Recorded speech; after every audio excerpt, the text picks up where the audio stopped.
I forget.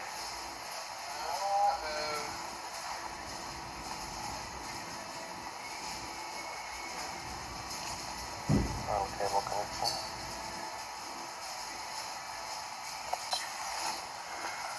Just sort of rough idea. It doesn't have to be every little detail. But you put the heat shields on I have to first? put the heat shields on before I do anything, so that it'll go into you don't have to pull it back out of the mount to do that. So then after that, I'd have to say that I fit up the radiators and the intercoolers, because I usually have to have the welder change something a little bit, and that gives me time to do that while I'm working on other things. What little places do you usually The first thing that I have to check for, well, I have to check for the wastegate fit. The wastegate, the way the wastegate, the angle is. A lot of the exhaust pipes were made like square instead of square. Well, they were 45 turned 90 degrees one way, and Al was running the wastegate up into the backwards and into the engine, and I turned it around the other way to face it backwards toward the firewall because I thought it was running too close to the cold air supply pipe for the turbine, or for the intercooler from the turbo. I guess fitting the heat shields up, putting the engine in, actually putting it in, and then I would. You put the heat by shields this on time, before you put it in the frame? I put the heat shields on, then I fit the turbo up, then I put it in, and I make sure the wastegate down pipe is in the correct position with the wastegate, because I'm usually going to have to get it fixed. So I go for things that I need to do. I usually take the engines down to Jeff's and get Mark to just weld it right there in the plane, just because it's where I want it. Sure. I fit up the turbo, or the intercooler and the radiators, and put the throttle body on it, fit up the pipes and everything, and make sure my angle is attack is all right on my radiators, and it looks like I want it to look with the air cleaner and everything. Then I'll usually have to get something changed on that, so I'll pull those off, and I'll go into wiring. Excuse me. And I'll do the wiring. I'll put the computers up, fit the computers up, put the coils on. I saw the computer under here. Where's the coil itself? The coil's directly behind the radiator. Directly behind the radiator. Yeah, you might be able to get it like that. That's the computer. It's right on top. The computer faces is like 45 angles to each side of the facing outward on each side behind the radiator, and the coil plates are 0 degrees. Do you see it in this little thing here? No, because you're up. Keep going right there. That's it. You'll see the corner of the coil plate right there. I got you. So if I went right here, I could actually. There is the coil right there. You can see the coil plate with the wires coming out. They sit 0 degrees to the ground, and the coil plates each face outward like probably 45 degrees, something like that. Not sure the exact. There's one of those. And then in between that time, I work on the hoses. There's hoses that have to go in before other hoses. Obviously, there's just a lot of layers on it. I haven't ever really written it down. I just kind of learned it myself because I've been trying to figure out the best way to do it.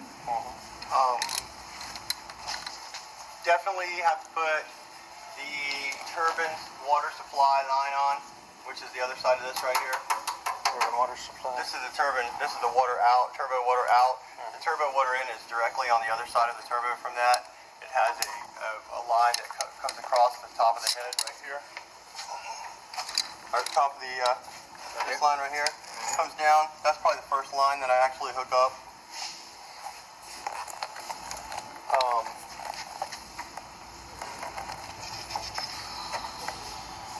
Usually on the ground is where I do all the injector wiring and any extra wiring, such as for the flow scan. The turbine inlet actually comes out of the head. Yeah. Goes through the turbine, back out into the radiator. And then for the heater core models, there's this thing right here comes up like this into this 90, but the 90 faces this way, and there's a dash 10T right here, and then it goes to dash 8 right here, or excuse me, dash 8 goes to dash 6. The dash 6 it's kind of a T right here, and then it's got a female side, a female swivel over here, and a male AN over here. This goes right on the male AN. Turn this thing this way, and then on the other side there's a 6. I use a 6 45 degree down and go straight down the firewall, and then 45 degree into the firewall. Gotcha. And that's for your it's for your hot water out, and then the hot water in comes from the other side of the oil, the heat transfer box, the water oil heat transfer box that comes around the heat exchanger. Comes around. This comes here, goes to the firewall, and then out of there, comes back out, goes in. Well, actually, it's all going out because it's coming out of here with a smaller orifice on this side. It's got a -6 on this side, so the flow is going to tend to go this way from here because it's less restriction this way, and that's going to be pushing water out from the other. I got you. It comes from. There's a dash. She's here. This deal right here. Oh. The -6, and it comes.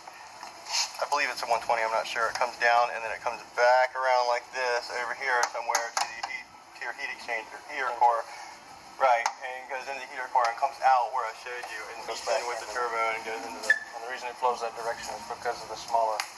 Well, that's the way that's just the way it's gonna flow. Plus, it's an outflow. It's coming. It's pressurized from behind it anyway. It's just. I was just saying that because this isn't gonna try and overcut.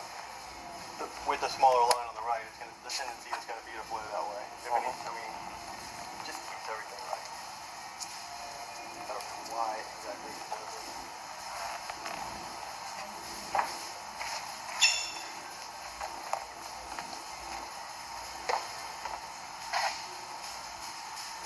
And these two go to your heater coil, or your oil exchanger. Heat exchanger. Front middle fitting on a heat exchanger water plenum. This one, another powder fitting on pressure cap. Now where's the little, not the pressure cap, but your overflow bottle? It's not on the, it doesn't hook to it in any way. It hooks straight to the pressure cap, and then the pressure cap hooks to the heat exchanger, and then the heat exchanger hooks to the engine. Inner port side of pressure cap. So there's no connection other than from the pressure I cap just use to that port and water bottle. starboard because it's the easiest thing for me to use for Sure.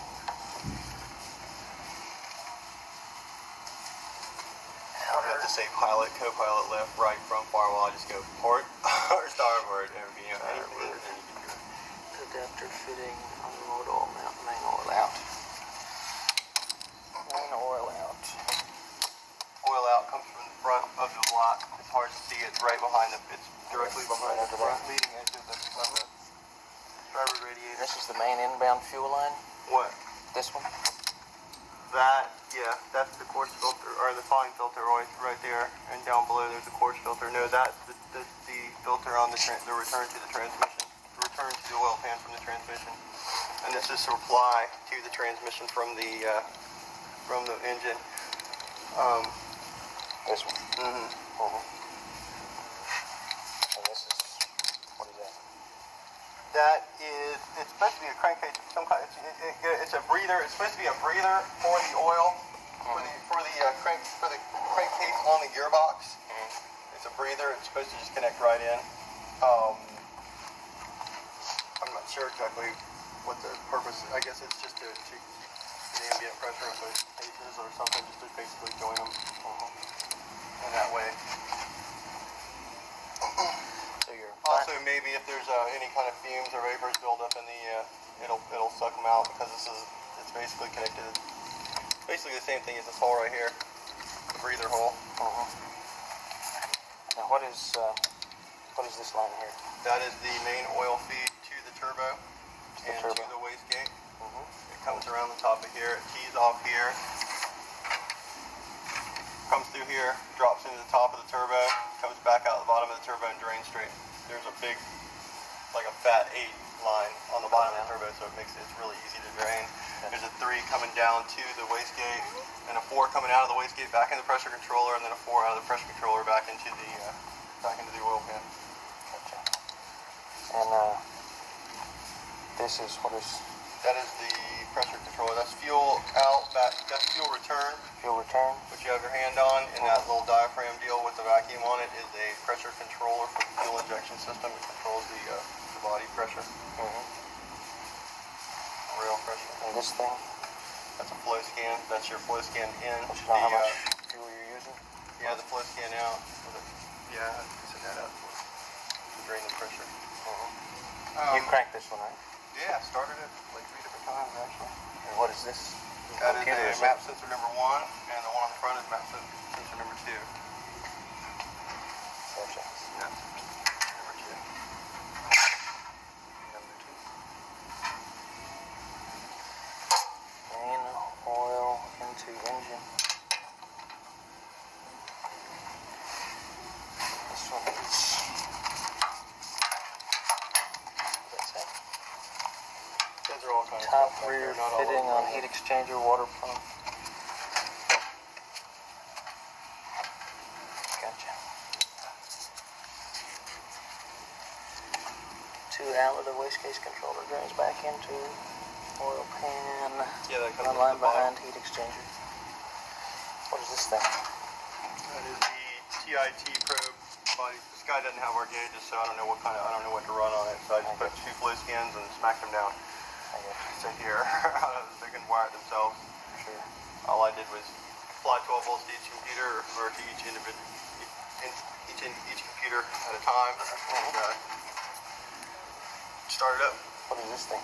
That is a inlet air temperature sensor for the computers, for computer information. Directly underneath it, there is the coolant temperature sending unit. It's directly underneath that on the on top of the water pump. Why aren't these wrapped in a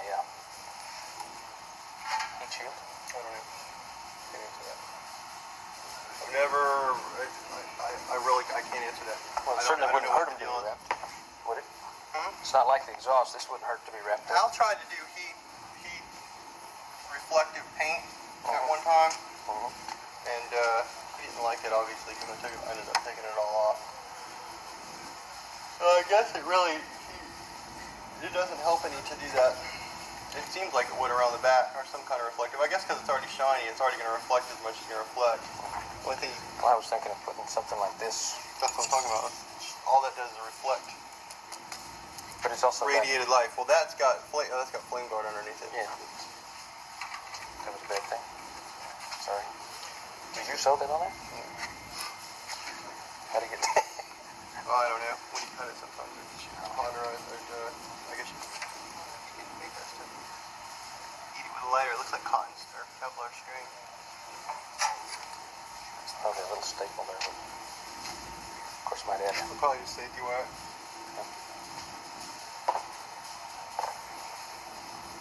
And then the last things that you're doing that take,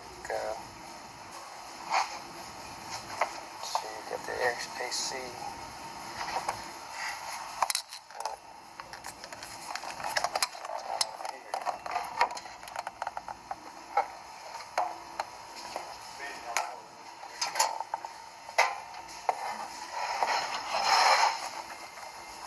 Anything else I need to know?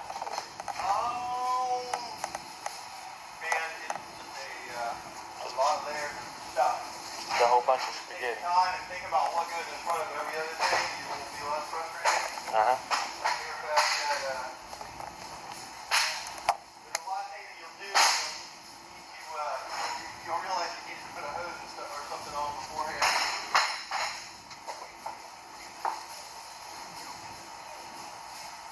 But I have not written any kind of a protocol for it. One day maybe I will. Nobody can tell me it's final, so I don't really commit myself to that. Yep. Most people, you'll agree, will not be able to do it anyway.